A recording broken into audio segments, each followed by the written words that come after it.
السلام علیکم ورحمۃ اللہ وبرکاتہ۔ جی ناظرین، کیسے ہیں؟ امید کرتا ہوں آپ خیریت سے ہوں گے۔ آج میں آپ کو جو اگلا نسخہ بتانے جا رہا ہوں وہ گردہ کی پتھری اور مثانہ کی پتھری کے لیے یہ بہت ہی اکثری نسخہ ہے۔ تو اس کے اجزاء کیا ہیں؟ کلمی شورا، جونکھار، سہاگا بریاں، اس کو آپ نے پھلا کر لینا ہے، یعنی بریاں کر لینا ہے۔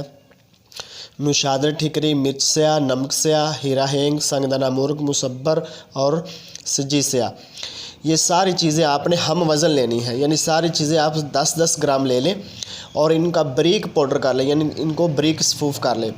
اس میں سے سنگ دانہ جو مرغ ہے اس کو آپ نے اچھی طرح صاف کرنا ہے، ٹھیک ہے؟